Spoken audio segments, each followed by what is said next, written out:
Επιστρέψαμε. Έχουμε περάσει στο δεύτερο μέρος, το πρωινό της ενημέρωσης των Αλφα Ράδιο 88 και 6. Πάμε τώρα να συναντήσουμε στο τηλέφωνο το Δημοτικό Σύμβουλο, επικεφαλής της παράταξης η Καβάλα μπροστά, στο Δημοτικό Συμβούλιο της Καβάλας, τον κύριο Γιάννη Ερυφιλίδη. Καλή σας ημέρα, κύριε Ερυφιλίδη. Καλημέρα, κύριε Ιωάννου, καλημέρα και στους ακροατές. Λοιπόν, χθες και βεβαίως και είστε τώρα στο εξωτερικό για επαγγελματικούς λόγους, να κλείσουμε λίγο και τη μουσική. Ναι, να την κλείσουμε. Είστε μάλλον στο εξωτερικό, όμως θέλουμε έτσι να κάνουμε μια κουβέντα για αυτά που συζητήθηκαν στο Δημοτικό Συμβούλιο και ήταν και νομίζω και αρκετά σημαντικά. Ξεκινώντας από τον προϋπολογισμό. Γιατί είδαμε ότι οι εκπρόσωποι της παράταξής σας καταψήφισαν τον προϋπολογισμό. Και η ερώτηση είναι γιατί. Θα σας πω αμέσως. Γιατί μπορεί, όπως είπατε, να είμαι στο εξωτερικό αυτές τις μέρες λόγω μιας δουλειάς στο Δουβλίνο, στην Ιρλανδία, αλλά τα θέματα και τα μελέτησα και τα συζήτησα φυσικά με τη δημοτική μου ομάδα μέχρι προχθές που ήμουν στην Καβάλα. Ο προϋπολογισμός, κοιτάξτε, αν μπορώ να το χαρακτηρίσω με μια φράση, θα έλεγα μια από τα ίδια. Τα ίδια για το περιγιάλι, τα ίδια για το πυλοθεραπευτήριο, τα ίδια για 1002 πράγματα. Που σημαίνει ότι κάποια πράγματα που έπρεπε να γίνουν την προηγούμενη χρονιά δεν έγιναν. Έπειτα, σε πολλά πράγματα δεν ήταν επαρκής ο προϋπολογισμός. Κοινωνική πολιτική, για παράδειγμα, πολύ λίγα πράγματα. Για να φέρω ένα μόνο παράδειγμα. Δεν είναι αυτός ο προϋπολογισμός που θα έλεγα ένας προϋπολογισμός με μακροπρόθεσμη στόχευση, με όραμα για την Καβάλα. Είναι ένας προϋπολογισμός ρουτίνας, ο οποίος τουλάχιστον, γιατί δεν θέλω να τα μηδενίζω όλα και θέλω όπου μπορώ να συνεργάζομαι και να βάζω και πλάτη, κάποια από αυτά που λένε ότι θα κάνουν με βάση αυτόν τον προϋπολογισμό φέτος, μακάρι να γίνουν. Και θα είμαι ο πρώτος που θα χειροκροτήσω και θα πω ότι τουλάχιστον στο Α και στο Β ο προϋπολογισμός αυτός μετουσιώθηκε σε έργο και δεν έμεινε απλώς στα χαρτιά, δεν μείναμε απλώς στις πολλές απευθείας αναθέσεις.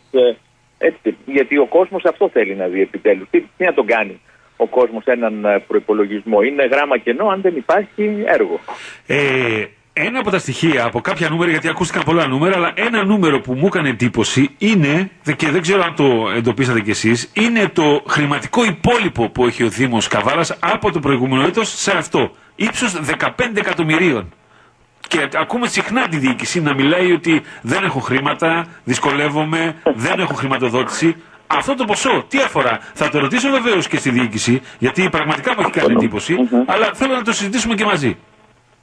Κοιτάξτε, δεν μπορώ να ξέρω ακριβώς. Νομίζω ο αρμόδιος είναι ο κ. Προμούσας να απαντήσει από πού βγαίνουν αυτά τα 15 εκατομμύρια, διότι στο ταμείο πάντως του Δήμου δεν υπάρχουν 15 εκατομμύρια αυτή τη στιγμή.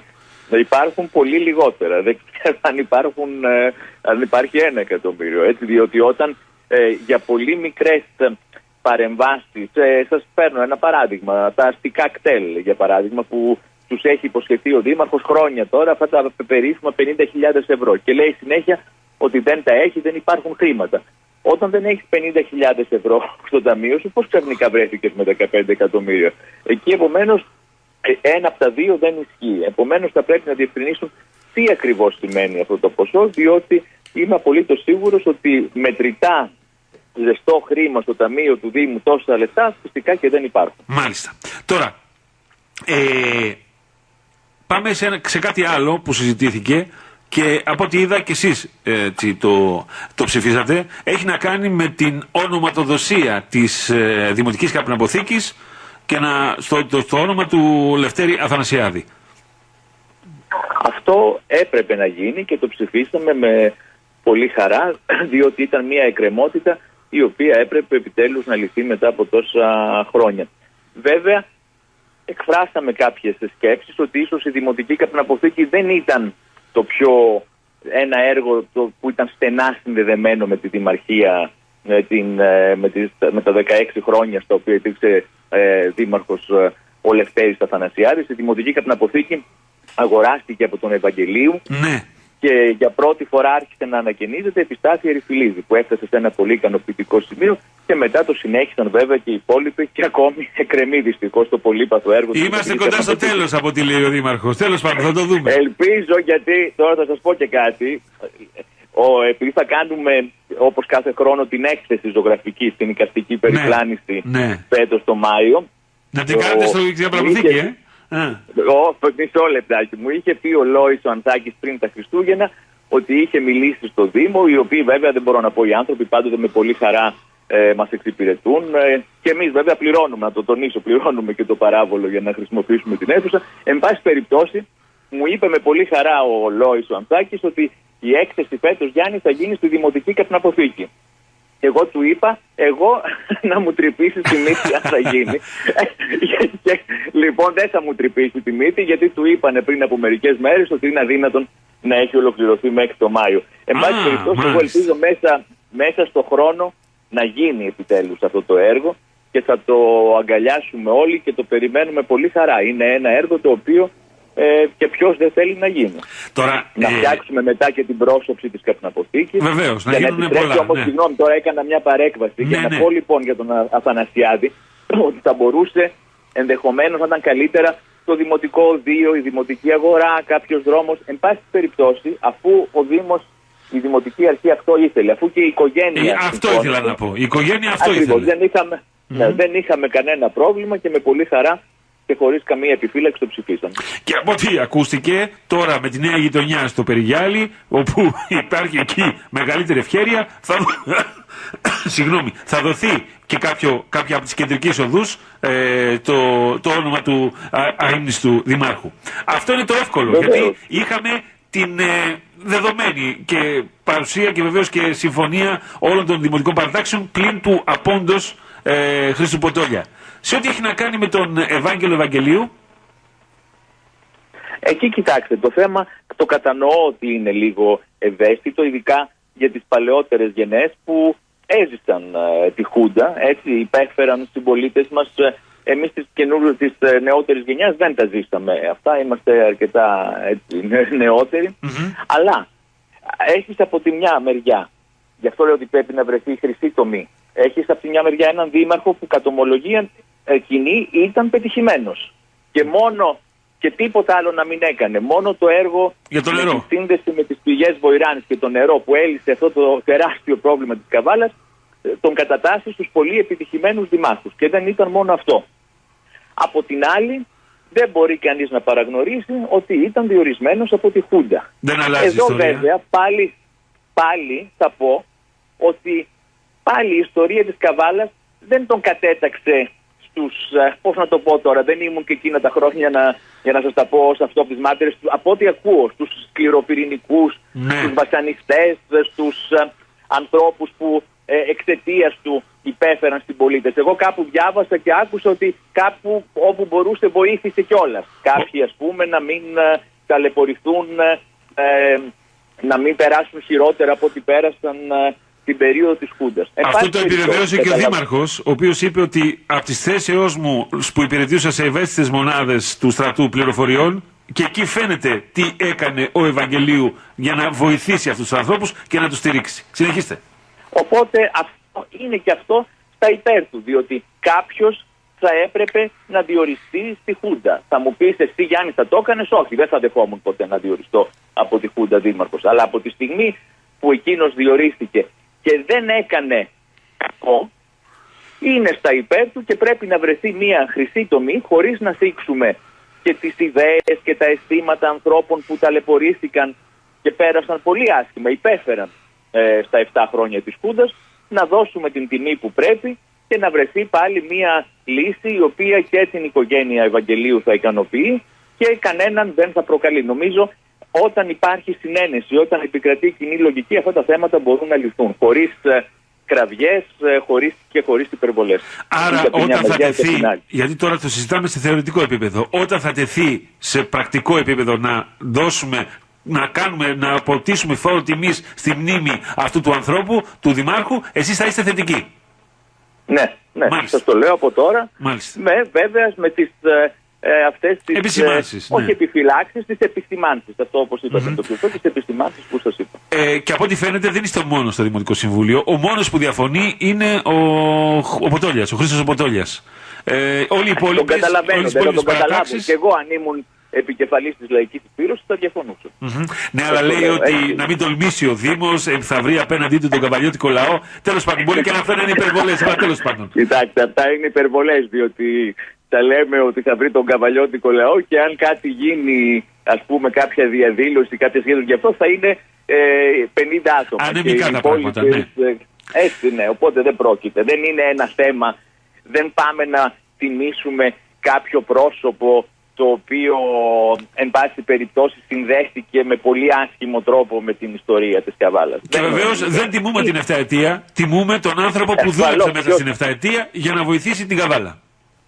Τιμούμε το έργο ενός επιτυχημένου δημάρχου. Θα μου πεις, παραβλέπεις? Όχι, δεν το παραβλέπω. Είναι στα αρνητικά του. Δεν θα πω ποτέ εγώ ότι όπως όμως αρνητικά, γιατί δεν είχε η διοίκηση Αθανασιάδη αρνητικά. Είχε. Μπορώ να σας ειδικά πω πολλά, στο τέλος, ναι. Αλλά, βέβαια. Και δεν χρειάζεται. Αλλά δεν τα ξεχνάμε.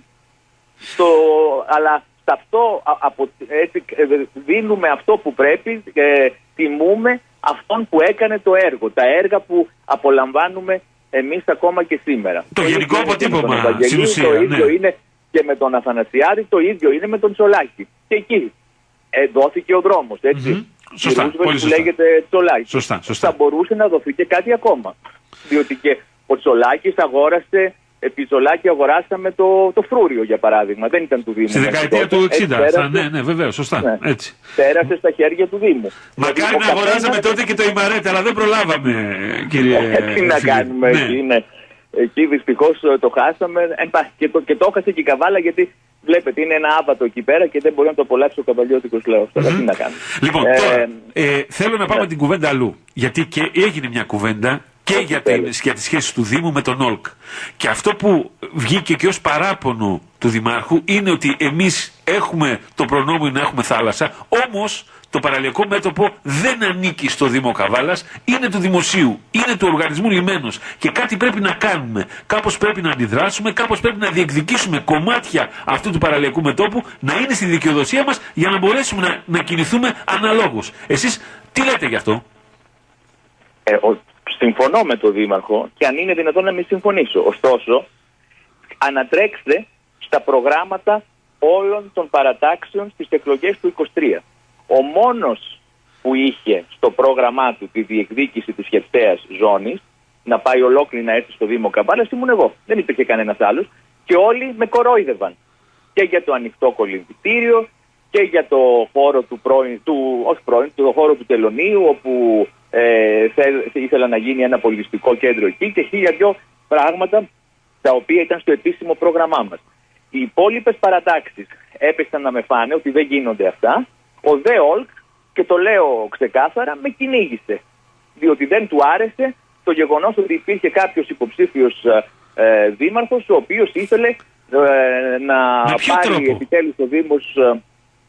Υπάρχουν τρόποι για να κυνηγήσεις κάποιον υποψήφιο και μόνο που αυτούς που επηρεάζεις τους τρέφεις να ψηφίσουν κάπου αλλού. Μάλιστα. Ή δίνεις συνεντεύξεις όπου λες ότι αυτά δεν γίνονται όταν παρουσίασα το σχέδιο για το ανοιχτό κολυμβητήριο, για παράδειγμα. Γιατί δεν γίνεται? Άμα το πάρει, κατά τη γνώμη μου, άσε που το ανοιχτό κολυμβητήριο ακόμα είναι του Δήμου. Δεν είναι του ΟΛΚ, αλλά εν πάση περιπτώσει. Επί Αχιλλέα Καραμαλή για αθλητικές διοργανώσεις και για τίποτα παραπάνω. Είναι συγκεκριμένα τα ζητήματα. Ναι. Λοιπόν, ναι, αλλά είναι του Δήμου. Αλλά έπρεπε όλο αυτός ο χώρος, διότι να πω ότι τον έκανε κάτι ο ΟΛΚ, ότι τον είχε αξιοποιήσει, ότι είχε κάνει κάποιο έργο, μια τουαλέτα δεν μπορεί να φτιάξει ο ΟΛΚ. Ένα δέντρο, δηλαδή είναι στα σκοτάδια το πάρκο του Φαλήρου. Είναι σε άσχημη κατάσταση. Δεν μπορεί να πει κάποιος ότι τόσα χρόνια με όλα αυτά τα λεφτά που έχει ο ΟΛΚ, ότι έχει αξιοποιήσει τη χερσαία ζώνη, είναι στο κακό της το χάλι. Απλώς εισπράττει χρήματα. Επομένως, γιατί, και εδώ θα πω στο Δήμαρχο, έλα και πάμε όλοι μαζί να το διεκδικήσουμε. Όπως έκανε ο Δήμος Γλυφάδας, όπως έκανε ο Δήμος, νομίζω ότι πρόσφατα ήταν του Ηρακλείου. Έτσι, ναι, 100 στρέμματα από ό,τι λένε. Ναι. Πήραν τη χερσαία ζώνη. Οι άλλοι πώς το πήραν? Εμείς γιατί είμαστε μονίμως οι άτυχοι και οι καημένοι και αυτοί που λέμε τώρα ξυπνάμε να διεκδικήσουμε. Παρόλο που αργήσαμε, αφού ξυπνήσαμε και το λέμε τώρα όλοι και συμφωνούμε, πάμε να το διεκδικήσουμε. Όπως έκαναν άλλες πόλεις. Δεν μπορεί μονίμως η Καβάλα να μην μπορεί να κάνει αυτό που κάνουν όλοι οι άλλοι. Κάτι πρέπει να κάνουμε λοιπόν και εμείς πιο σωστά, πιο μεθοδικά. Και κάπως πρέπει να υπάρχει και η αρχή, να γίνει η αρχή. Και μια με ομοφωνία σε αυτό στο Δημοτικό Συμβούλιο νομίζω ότι είναι μια καλή αρχή να προχωρήσουμε.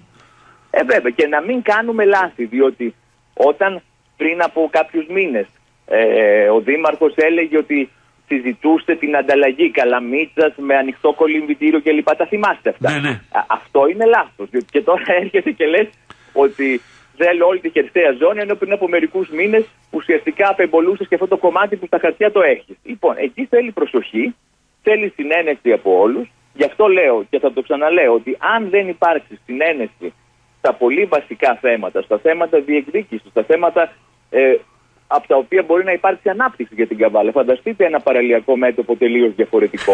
Τι όθηση θα δώσει. Και όχι μόνο, και για τα χρήματα που θα εισπράττει ο Δήμος από αυτή την υπόθεση. Έτσι. Είναι και αυτό, το βάζουμε και αυτό το κομμάτι. Φυσικά. Είπατε μια κουβέντα και έτσι θα κλείσουμε για αυτό το κεφάλαιο που είναι διεκδικήσεις και μάλιστα εδώ και πολλά χρόνια. Έχει να κάνει με την Καλαμίτσα. Φαίνεται, οι πληροφορίες λένε ότι είμαστε κοντά σε μια συμφωνία. Η οποία συμφωνία λέει ότι θα πάρει ο Δήμος από την ΕΤΑΔ ένα κομμάτι της παραλίας, όχι όλη την παραλία. Επαναλαμβάνω, αυτές είναι οι πληροφορίες, δεν είναι κάτι επίσημο, αλλά κάποια καταστήματα θα τα εκμεταλλεύεται η ΕΤΑΔ. Εσείς αυτή τη θεωρείτε, επαναλαμβάνω θεωρητικό το ερώτημα, έτσι, αυτή την εξέλιξη θετική ως προς την διεκδίκηση της Καβάλας? Δεν είναι αυτό που θα θέλαμε, γιατί εμείς διεκδικούσαμε ολόκληρη την παραλία για να περάσει στα χέρια του Δήμου, να κάνουμε αυτό που θέλουμε.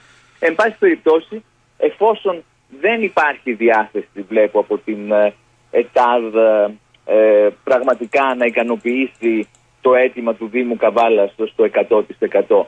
Και εφόσον βλέπω ότι έχουν περάσει τόσα χρόνια με αυτή την περίφημη διαπραγμάτευση της διοίκησης Μουριάδη, ας φέρει επιτέλους μια συμφωνία, γιατί συμφωνία ακούμε και συμφωνία δεν βλέπουμε τόσα χρόνια.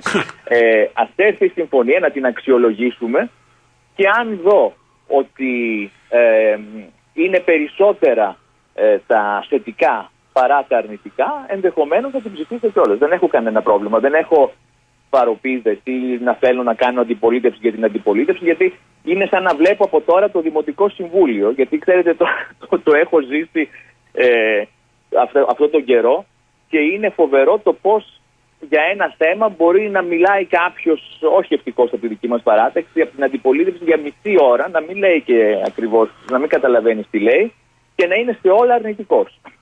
Ναι, να είμαστε παραγωγικοί στην κουβέντα, αυτό μας λέτε στην ουσία. Δεν μπορεί να είμαστε έτσι, βέβαια. Και να βλέπουμε αν υπάρχουν και κάποια θετικά, διότι αυτό που συμβαίνει τώρα είναι το χειρότερο, το οποίο έχουμε μια παρατημένη εντελώς στην τύχη της, σχεδόν κατεστραμμένη, πόσο μάλλον μετά τον Νοτιά, και βομβαρδισμένη παραλία, έτσι. Αυτή η κατάσταση, πιστεύετε, τώρα με τον Νοτιά και τις καταστροφές που έγινε, είναι προς το συμφέρον της Καβάλας? Δηλαδή, είναι κάποιες ζημίες που από ό,τι υπολογίζεται είναι εκατοντάδων χιλιάδων ευρώ να διορθωθούν. Ίσως αυτό μπορεί να παίξει ρόλο ως προς τις διαθέσεις της ΕΤΑΔ για να είναι καλύτερη συμφωνία, λέω. Δεν νομίζω. Όχι. Αλλά κάποιος θα πληρώσει το λογαριασμό. Είτε το πληρώσει ο Δήμος Καβάλας τελικά, είτε το πληρώσει η ΕΤΑΔ. Αυτά είναι χρήματα του κράτους, είναι χρήματα του Δήμου, έτσι, τα οποία θα μπορούσαν ενδεχομένως, αν είχαν γίνει τα έργα που έπρεπε να γίνουν, να μην είχαμε αυτές τις καταστροφές. Βλέπετε που έχουμε φτάσει, σε τι σημείο έχουν φτάσει αυτά τα κτίρια. Αυτά είναι για γκρέμισμα πλέον, έτσι όπως έχουμε. Ναι, εάν γκρεμιστούν δεν θα πάρουν άδεια για να οικοδομηθεί τίποτα άλλο. Γιατί υπάρχει άλλο πρόβλημα εκεί. Αναγκαστικά τα ξέρω όλα. Δεν είναι τόσο απλό το θέμα της Καλαμίτσας, βέβαια, και γι' αυτό σας λέω, θα κοιτάξουμε όλες τις παραμέτρους, ενδεχομένως να δούμε αν μπορούμε να κάνουμε και εμείς ως αντιπολίτευση, εγώ ως δικηγόρος, κάποια πρόταση να βελτιώσουμε τη συμφωνία, αλλά πρέπει πάση θυσία να υπάρξει συμφωνία. Βέβαια όχι με οποιουσδήποτε όρους, δηλαδή μην μας φέρουν μια συμφωνία με κάποιο τεράστιο ενίκιο, χωρίς να παίρνουμε εμείς τα φιλέτα, να τα κρατάει έτσι η ΕΤΑΔ και εμείς να πάρουμε ό,τι περισσεύει και να πληρώνουμε για ένα υπέρογκο ποσό, τότε βέβαια δεν θα την ψηφίσουμε. Αλλά αν είναι μια συμφωνία στην οποία υπερτερούν τα θετικά, δεν έχω κανένα πρόβλημα να την ψηφίσω. Τελευταία ερώτηση, βεβαίως την απάντηση ξέρουμε, αλλά θα την κάνω. Ο Γιάννης Ερυφιλίδης και η παράταξή του θα συνεχίσει να απέχει από τις συνεδριάσεις λογοδοσίας που γίνονται μία φορά το δίμηνο στο Δημοτικό Συμβούλιο? Προς το παρόν ναι, διότι ξέρετε, ναι μεν απέχω, αλλά όταν γίνονται οι συνεδριάσεις τις βλέπω ολόκληρες, μπαίνω διαδικτυακά και τις ακούω. Και δεν βλέπω καμία πρόοδο.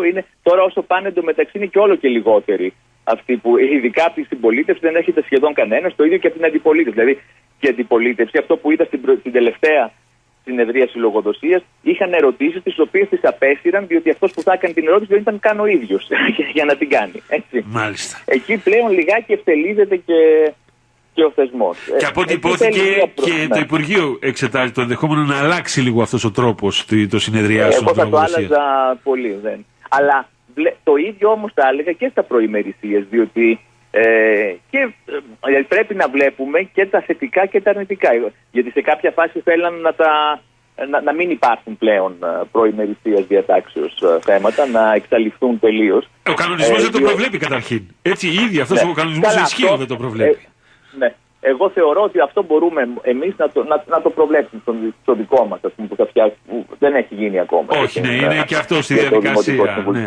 Και αυτό εκκρεμεί τόσο καιρό. Αλλά, εν πάση περιπτώσει, όταν όμως ξεφεύγει η αντιπολίτευση και αντί να κάνει, γιατί να θέτει ένα θέμα, να κάνει μια ερώτηση, κάνει μια τοποθέτηση ο καθένας μισή ώρα και ξεκινάει το Δημοτικό Συμβούλιο στις 6 και μέχρι τις 9 δεν έχουμε μπει στα ημερήσια διάταξη. Λοιπόν, εκεί δεν φταίει μόνο ο Δήμαρχος και η Δημοτική Αρχή, φταίει και η αντιπολίτευση, η οποία δεν θέλει να κάνει σωστά τη δουλειά της. Πρέπει να είμαστε πιο σύντομοι, να σεβόμαστε τις άλλες παρατάξεις, οι οποίες περιμένουν καρτερικά να μιλήσουν 2 λεπτά και ο άλλος μιλάει μισή ώρα. Θέλει προσοχή από όλους, διότι διαφορετικά όλοι αυτοί οι θεσμοί δεν έχουν κανένα νόημα. Και τελικά τι θα πει θεσμός? Είναι οι άνθρωποι που τον κάνουν, τον οποιονδήποτε θεσμό. Γιατί δεν πάει καλά η συνεδρίαση λογοδοσίας? Γιατί έχουμε προβλήματα? Γιατί εμείς δεν μπορούμε να καθίσουμε κάτω και να τα βρούμε και να έχουμε έναν τρόπο λειτουργίας του Δημοτικού Συμβουλίου που θα εξυπηρετεί πάνω απ' όλα το συμφέρον της πόλης. Γιατί το συμφέρον της πόλης δεν είναι να μιλάμε 4 ώρες και να μην βγαίνει κανένα αποτέλεσμα. Το θέμα είναι να παράγουμε έργο, να προχωράμε μπροστά, να κάνουμε κάτι ούτως ώστε να μην του χρόνου, όταν θα έρθει πάλι ο προϋπολογισμός, να μην έχει τα ίδια πράγματα, να προϋπολογίσουμε για κάτι άλλο, για κάποιο καινούργιο έργο, γιατί κάτι θα έχει γίνει. Σας ευχαριστούμε πολύ για την κουβέντα, κύριε Ερυφιλίδη. Να είστε καλά. Καλημέρα, καλή συνέχεια.